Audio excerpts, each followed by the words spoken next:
समस्त को नमस्कार। मु सुश्री सिमरन राउत, ओडिया विभाग, ओडिशा राज्य मुक्त विश्वविद्यालय।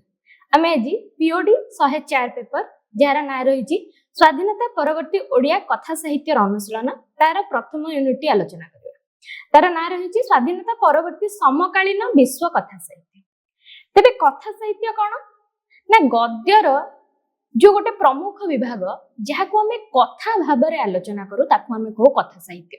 जेमितिका कि आमर गल्प एवं उपन्यास, गद्यधर्मी आमर प्रबंध समालोचना ये सब को आम कथा कहवा भली व्यवहार करूना, तेणु ताकू आम कथा साहित्य अंतर्भुक्त कर परिबा नहीं।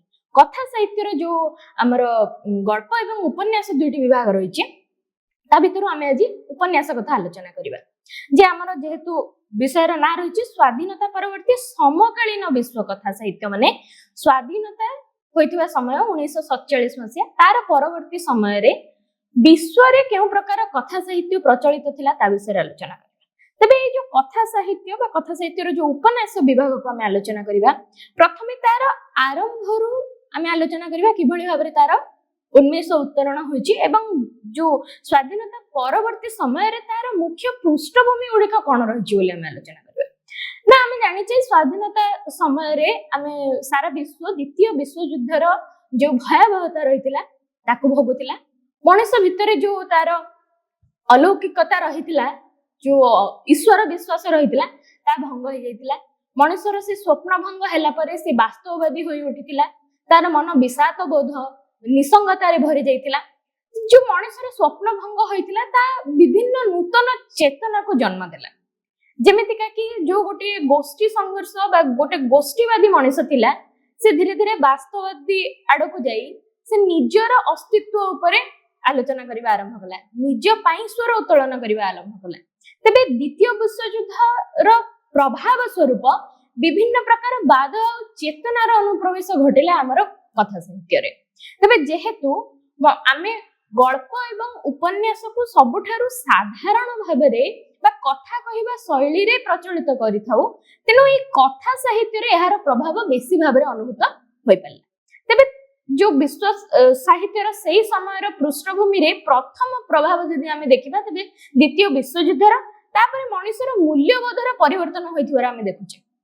काहेकि ना जेतेबेले मनुष्य ईश्वर विश्वासी थिला से सब भाग्यवादी होइथिला, किंतु जेतेबेले तार से भाग्यवादी मूल्यबोधर परिवर्तन होइछि सेतेबेले मनुष्य भाग्य परिवर्ते कोन ना वास्तववादी होई पड़िछि। से जहा देखुछि जो यंत्रणा सिक्त जीवन से बंचुछि, नाना समस्यार सम्मुखीन होउछि, तार दैनंदिन जीवन रे तार प्रभाव पड़िला तो साहित्य ऊपर मध्य। तो ये जो मूल्यबोधर परिवर्तन घटिला मनुष्य जीवन रे ताकू हम देखिबा को पाइलु साहित्य रे मध्य। तापर हम देखिले विज्ञान रो अभ्युदय, जेतेबेले विज्ञान अग्रगति घटिला दैनंदिन जीवन रे मनुष्य जो समस्या गुडी को भोगुतला तार समाधान विज्ञान द्वारा हला। सेतेबेले मनुष्य गोटे संधिक्षण रे ठिया हला, गोटे पटे ऐश्वरिक चिंता, गोटे पटे तार पारंपरिक चिंताधारा रहितला ताकू से न छाड़ी मध्य अग्रगति कला कुआडे ना विज्ञान आडे। विज्ञान आड़को गति करबा एवं पारंपरिकता को धरी रखिबा से जो गोटे संधिक्षण थिला, से संधिक्षण रे मनुष्य ए समय रे ठिया हला। ओ समय रे ना स्वाधीनता परवर्ती समय 1947 परवर्ती समय कथा। तापर शिल्प सभ्यतार विकास मध्य ए समय रे घटिला। तबे एई जो पृष्ठभूमि गुडा को नै कि एई समय रे कथा साहित्य होय उठिला समृद्ध। तापर हम देखिबा जदि उपन्यास गुडिक कथा हम आलोचना करिबा, प्रथमे हम चतुर्दश शताब्दी रो जो बोकासियो को डेकामेरन उपन्यास कथा आलोचना करिबा। तापर मैडम डी ला फैटोंकर द प्रिंसेस दी क्लियोस जोटा कि 1678 रे प्रकाशित होइथिला, ताकू मध्ये देखिबा जे को स्तर देखि हमर उपन्यास साहित्य चतुर्दश शताब्दी रु हमर जो हमर 1947 मसिया पर्यंत आसीची, किबळी भाबरे तारा परिवर्तन घटिछि आ को प्रभाव गुडिक तादर पड़िछि। जेमति डानियल डेफोंको रॉबिन्सन क्रूसो जोटा कि 1719 रे प्रकाशित होइतला। तापरे स्विफ्ट कर आमे देखि परिबा गलिवर स्क्राइब उपन्यास, रमाबेन का गार्गांडुआ उपन्यास, तापरे सैमुअल रिचर्डसन का पामेला उपन्यास जोटा कि 1740 रे आमे इंग्रजी साहित्य रो प्रथम उपन्यास बोली जाको कहि परिबा। तापरे फील्डिंग का टॉम जोन्स जोटा कि 1700 रे प्रकाशित होइतला। तापरे ऑस्टिन का प्राइड एंड प्रेजुडिस जोटा कि 1834 रे प्रकाशित होइतला। एगुडे का होची गोटे गोटे माइल खुंट ଯାହାକି ବିଶ୍ୱ କଥା ସାହିତ୍ୟ ବା ବିଶ୍ୱ ଉପନ୍ୟାସକୁ ଗୋଟିଏ ମାଇଲ ଖୁଣ୍ଟ ଦେଇ ବା ଗୋଟିଏ ସ୍ତର ଦେଇ ବର୍ତ୍ତମାନ ପର୍ଯ୍ୟନ୍ତ ଆଣିଛି। ଆଜି ଆମେ ଯୋଉ ଗୋଟେ ତାର ରୂପାନ୍ତରିତ ପରିବର୍ଦ୍ଧିତ ରୂପ ଦେଖୁଛେ ଉପନ୍ୟାସର, ସେ କୋଉ କୋଉ ସ୍ତର ଦେଇକି ଗତି କରିଥିଲା ତାହା ଆମେ ଦେଖିପାରିବା।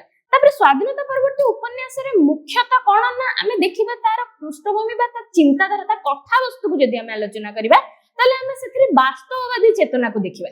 ବାସ୍ତବବାଦୀ ଚେତନା କାହିଁକି ନା ଆମେ ଯେତେବେଳେ ଦେଖୁଛେ ଦ୍ୱିତୀୟ ବିଶ୍ୱଯୁଦ୍ଧ ସମୟରେ ମଣିଷ ଯୋଉ ବିଷାଦବୋଧ ଯନ୍ତ୍ରଣା ସିକ୍ତ ମଣିଷର ଯୋଉ ପ୍ରକୃତିର ଅତ୍ୟାଚାର ଦେଖୁଛି, ଯେତେବେଳେ ମଣିଷ ପ୍ରତି ଯୋଉ ଦୁର୍ବ୍ୟବହାର କରୁଛି ତାକୁ ଯେତେବେଳେ ଦେଖୁଛି ମଣିଷ, ସେତେବେଳେ ସେ ତାର ସ୍ୱପ୍ନକୁ ଛାଡିକି ସେ ବାସ୍ତବ ଆଡକୁ ଦେଖୁଛି। ତେଣୁ ଏଇ ବାସ୍ତବବାଦୀ ଚିନ୍ତାଧାରାକୁ ଆମେ ମୁଖ୍ୟତଃ ସ୍ୱାଧୀନତା ପରବର୍ତ୍ତୀ ଉପନ୍ୟାସରେ ଦେଖିବାକୁ ପାଉଛୁ। ସନ୍ଦେହ, ସଂଘର୍ଷ ଓ ବିଫଳତା, ଯେ ଆମେ ଯେତେବେଳେ ଗୋଟେ ଉପନ୍ୟାସର ଚିରାଚରିତ ଉପନ୍ୟାସ ଯଦି ଆମେ ଦେଖିବା ସ୍ୱାଧୀନତା ପୂର୍ବବର୍ତ୍ତୀ ସମୟର, ସେଥିରେ ନାୟକର ବିଜୟ ଘଟିବା ଆଉ ସିଏ ଗୋଟେ ଯେତେବେଳେ ଆମେ କାବ୍ୟ ମହାକାବ୍ୟ ଆଡକୁ ବି ଯଦି ଦେଖିବା, ସେଥିରେ ଯୋଉ ତାର ବଂଶାନୁକ୍ରମ କିଭଳି ଭାବରେ ରହିଥିବ, ଗୋଟେ ଉଚ୍ଚ ଆଭିଜାତ୍ୟ ସମ୍ପନ୍ନ ପରିବାରରେ ନାୟକ ଜନ୍ମ ନେଇଥିବ ଏବଂ ତା ଜୀବନରେ କିଭଳି ଭାବରେ ଗତିଶୀଳ କରୁଥିବ, ସେ ଜିନିଷ ପରିବର୍ତ୍ତେ ଆମେ ସ୍ୱାଧୀନତା ପରବର୍ତ୍ତୀ ଉପନ୍ୟାସରେ ମୁଖ୍ୟତଃ କଣ ଦେଖୁଛେ ନା ସଂଘର୍ଷ ଦେଖୁଛେ। କିଭଳି ଭାବେ ମୁଖ୍ୟ ଚରିତ୍ର ବିଭିନ୍ନ ସମସ୍ୟା ଦେଇ ସଂଘର୍ଷ କରୁଛି, ତାର ବିଫଳତା ହଉଛି। ନାୟକ କେବଳ ମାତ୍ର ସଫଳ ହବ ବୋଲି କିଛି କଥା ନାହିଁ, এই ଯୋଉ ବିଫଳତା ଆଉ ସଂଘର୍ଷକୁ ହିଁ ଆମେ ମୁଖ୍ୟତଃ ଦେଖିପାରୁଛେ ଏ ସମୟର ଉପନ୍ୟାସରେ। ତାପରେ ଗଭୀର ଚିନ୍ତା ଉଦ୍ରେକକାରୀ ବିଷୟବସ୍ତୁକୁ ମଧ୍ୟ ଦେଖୁଛେ, ଚରିତ୍ର ଚିତ୍ରଣର ଅବକ୍ଷୟ ମଧ୍ୟ ଦେଖୁଛେ। ଯୋଉ ଆମେ ଯୋଉ ବାସ୍ତବବାଦ କଥା ଆଲୋଚନା କରୁଥିଲେ, ସେଇ ଚରିତ୍ର ଚିତ୍ରଣର ଅବକ୍ଷୟ କଥା କହୁଛେ, ଯେ ଗୋଟିଏ ମୁଖ୍ୟ ଚରିତ୍ର କେବେ ହେଲେ ସବୁବେଳେ ଯେ ଗୋଟେ ଭଲ ଉଚ୍ଚ ସ୍ତରର ସଠିକ କାମ କରୁଥିବା ହିରୋ ଯୋଉ ନାୟକ ସ୍ତରରେ ଥିବ ବୋଲି କଥା ନାହିଁ। ମୁଖ୍ୟ ଚରିତ୍ରଟିଏ କୌଣସି ଗୋଟେ ଲୁଣ୍ଠନକାରୀ ହୋଇପାରେ, ହତ୍ୟାକାରୀ ହୋଇପାରେ, କିମ୍ବା କୌଣସି ପରିସ୍ଥିତିରେ ସେ ଖରାପ କାମ କରିପାରେ। ଏଇଭଳିଆ ଚରିତ୍ର ମାନଙ୍କୁ ମଧ୍ୟ ସ୍ଥାନ ଦିଆଗଲା, ମୁଖ୍ୟ ଚରିତ୍ର ଭାବରେ ସ୍ଥାନ ଦିଆଯାଇଛି ଏ ସମୟର ଉପନ୍ୟାସ ମାନଙ୍କରେ। ତେଣୁ ଏଇ ଯୋଉ ଚରିତ୍ର ଚିତ୍ରଣର ଅବକ୍ଷୟ ମଧ୍ୟ ଆମେ ଦେଖିବାକୁ ପାଉଛେ ଏଇ ସମୟର ଉପନ୍ୟାସରେ। ତେବେ କେତେ ଜଣ ମୁଖ୍ୟ ଉପନ୍ୟାସିକ ଯୋଉମାନେ କି ଏ ସମୟର ଉପନ୍ୟାସ ଲେଖିଛନ୍ତି, Henry James, Joseph Conrad, James Joyce, Virginia Woolf ଆଉ ଡୋରୋଥି ରିଚାର୍ଡସନ୍। ଏମାନଙ୍କ ଉପନ୍ୟାସରେ ଆମର ଯୋଉ ସମକାଳୀନ ବିଶ୍ୱ କଥା ସାହିତ୍ୟ ବା ଉପନ୍ୟାସ ସାହିତ୍ୟ ରୁଦ୍ଧିମନ୍ତ ହୋଇଥିବାର ଆମେ ଦେଖିବାକୁ ପାଉ।